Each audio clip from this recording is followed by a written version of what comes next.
and we are finally back in my regular setting, back safe in my home, and back with so many stories, experiences, and scary but amazing and crazy things. If you guys kept up on my ghost adventures, you guys know that some pretty wild things happened in my last few videos. If you haven't seen those videos, highly suggest you check them out. I stayed overnight in a haunted jail on Friday the 13th. I took a trip to one of the most interesting haunted restaurants filled with paintings that just look like human eyes, and they definitely have a crazy story behind them. And I finally took a trip to the Screaming Tunnel. For today's video, however, I really want to talk about that night at the haunted jail hostel in Ottawa. Some really crazy things happened, and I feel like we just really need to sit down, review some of the footage, and talk about the things that I was thinking and feeling in those particular moments and try to make sense of it all. If you're new to my channel though, hi, my name is Haley. Things are getting weird on here, but they are getting the best kind of weird. So definitely make sure to hit that subscribe button if you do enjoy my videos. And without further ado, let's get into one of the craziest things that has ever in my life been caught on camera. So as you guys know, my mom, Sarah, our cousin, and me, sorry, my dad used to always give me trouble for saying and me when it's supposed to be and I, took a trip all the way to Ottawa. So from Toronto to Ottawa, it's about approximately 5-hour commute. Sarah was awesome enough to drive for us. She was the best. She had like a car full of snacks, which, I mean, come on, the way to somebody's heart is a car full of snacks on a long ride. And we drove all the way to the Ottawa Jail Hostel. Now, the Ottawa Jail Hostel used to be the Ottawa Jail, and it was actually a real prison. Now, what I learned during my time there was that this jail was predominantly known for being death row, and it was predominantly known for executions of those who had committed such horrific crimes that they felt were entitled for executions. The 9th floor that we stayed on was right above the death row floor, where people went in order to wait to be executed. But the interesting thing that I found out about my floor was that at one point in time it was a women and children's floor. Their youngest prisoner was actually the age of 6 years old, and if you saw my video, you heard May at the front desk explaining this. Well, I have to say, I believe there are some little kid ghosts inhabiting that 9th floor, because they were playing some pretty crazy tricks on us. Things were literally disappearing and reappearing in places that they could never have been placed. It was just so incredible. And I'm no stranger to things like this. I grew up in a haunted house. I experienced shadow people and ghosts and just crazy things on the daily. That really didn't shock me, but it was cool to see in a different environment. However, the 8th floor was supposed to be off limits. If you were to walk up the stairwell, when you would open up that door, there were always bars across the 8th floor. And I suppose it's because they do a lot of ghost tours on there that are monitored and kind of like, you know, they walk you through everything. But also because it's just not necessarily the safest place, I'm presuming, to be running around.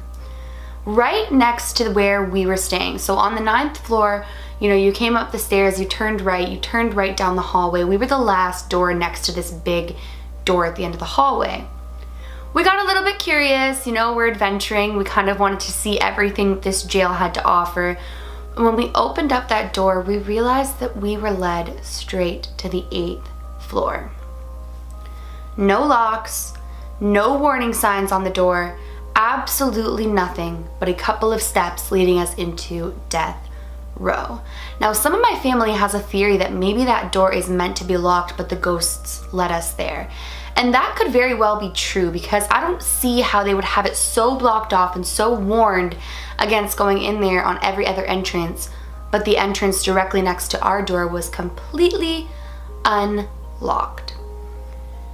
So we decided, why not do a little bit of exploring? Now, I never went onto this floor calling out for anything. I never tested anything. I never tempted anything. I never provoked anything. I never even asked anything if it was there or if there was a sign. I simply explored, was respectful of the space, and what I mean by that is, you know, I wasn't messing with anything or acting rambunctious. We were very loud because the floors down there are so loud. There was no way to tiptoe. It seemed like when you would tiptoe, it was getting louder. But we never went down there with the intention of trying to provoke anything, to do anything for our camera footage. The minute that I got down into this section, you guys, I had the heaviest feeling. A lot of you were commenting, Haley, you've experienced this stuff your whole life. How could you be afraid? I've told you guys a million times before, I am such a vibe person. I sense things wholeheartedly with my feelings, my thoughts, my emotions, and stepping onto that floor had to have been one of the most sinking feelings I have ever experienced in my whole entire life. Now, I'm going to be doing a video tomorrow where I talk about the fact that I literally dreamt of one of the deceased criminals. And after doing research, you guys, it just blows my mind because the things that I saw and the research that I did perfectly coincided. But now I'm getting off track. That will be in tomorrow's video. So like I said, we went down there, we were exploring, we had no intentions of reaching out to anything. I think that the main thing that I really wanted, or the main point that I really wanted to get across on this trip, was I was simply exploring these places. I'm really sensitive to paranormal activity, to anything spiritual, to anything to do with the other side. So I wanted to see what naturally would choose to show itself to me, what naturally would choose to communicate with us, and to see if it would. And wow, oh my goodness, you guys, we caught something on camera, two things on camera, that I'm still in shock about to this day. So if you guys watched my sleeping in a haunted jail video, at around 8 minutes, we start to head into the final cells of death row. Now, how death row worked was that the closer you got to your execution date, you were moved another cell down, until eventually you got into the cell that you would wait in to be executed. That was at the end of that hallway where I said I could not go through that doorway. I had the most sinking feeling. I felt something in my head warning me, Haley, don't go further, Haley, don't go further, don't go further. And I tend to really jump on these warning signs. You guys know I communicate with my spirit guides. I find that I have a lot of spirits around me that are very kind towards me when it comes to getting me out of situations that are negative. And I wanted to trust in them that I should not go any further. Right after I say these exact words, I don't want to go any further, I just heard somebody. A voice says, leave. And it sounds like the voice of a little girl ghost. I'm gonna roll the clip for you guys right here. Listen very carefully, and then we're gonna continue talking about the scariest part of all. Here, you guys see the rest? No, I'm not going further. I hear somebody. I'm scared, I don't wanna go any further. So as you guys can hear, that was completely undeniable. There is no way that we staged that. That is not any of our voices, and we were the only ones on that floor. I can genuinely say just for a moment here that this YouTube channel, my relationship with you guys, creating this type of content means the world to me, and I would never jeopardize my channel, my integrity, my reputation over staging something so obvious. Like, I would never in a million years stage that or have done that. And you guys were the ones who caught it because I've been so focused on editing my videos quickly and getting them up quickly. I filmed the same day. So I have not pre-recorded any of my 31 days of Halloween. I filmed them that day, I edited them that day, and I uploaded them that day. So I missed it even in the editing process. I just cut the clip and I kept going. And when we went back and listened, our reactions were so crazy because we knew something was there. So I want to tell you guys two things about this and then move on to the skull that is seen in the footage. We'll get there in a moment. I very quickly want to talk about my two theories surrounding this. So I thought that I had heard somebody. I thought that I had heard a real voice. And you hear me in the clip say, I just heard somebody. Nobody else had heard anybody because honestly, my mom and Sarah, as they're sensitive, my mom does not really hear things or see things, and she's very afraid when it comes to admitting that these things are real. Definitely more of a believer now than ever, but she's very afraid when it comes to admitting that these things are real. So ghosts don't really talk to her. Sarah has had a lot of experiences, but she's not like me. So I heard a voice 2 seconds before something said leave. And it leads me to believe that perhaps I had actually heard the warning of leave before it was caught on camera. These are the types of things, you guys, that ghost hunters search for, that ghost hunters like pray for, and we caught it so unintentionally, and that's just like crazy. I told you guys, these things are so drawn to me, and it's crazy. Here's my theory. It sounds like a little girl ghost or a little child ghost warning me to leave. Think about this. I'm staying on the 9th floor where women and children were. There's little kids in my room playing cute little tricks, you know, moving my pills and putting them back and taking our room key and moving that.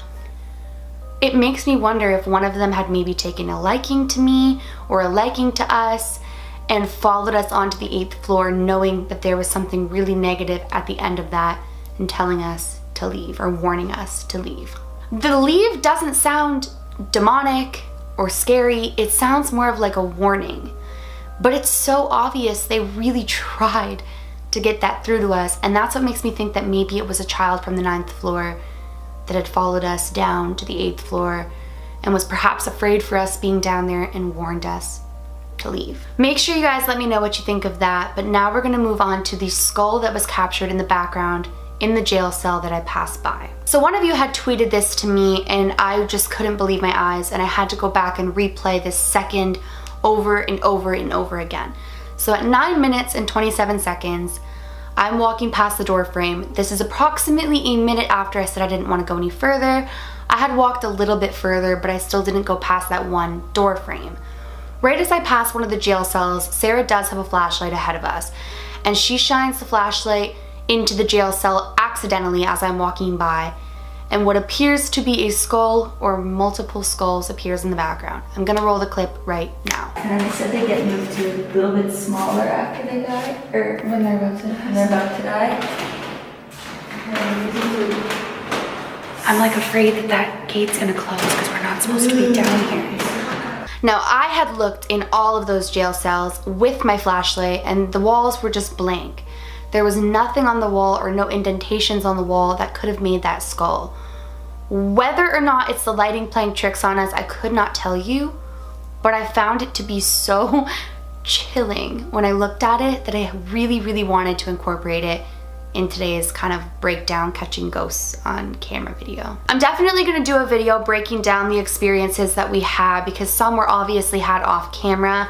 I wasn't rolling 24/7, but we did catch some pretty crazy stuff while I was rolling, and I really wanted to come on here and share it with those of you who might not have had the chance to have seen or heard that. We were not alone. Typically, I'm not afraid of spirits, but I have to say on that 8th floor, it got the best of me, and I think it's because I'm the most energy sensitive out of all three of us, and I just sensed dread, and I sensed the feeling of something not wanting us down there, and I really didn't want to mess with that whatsoever.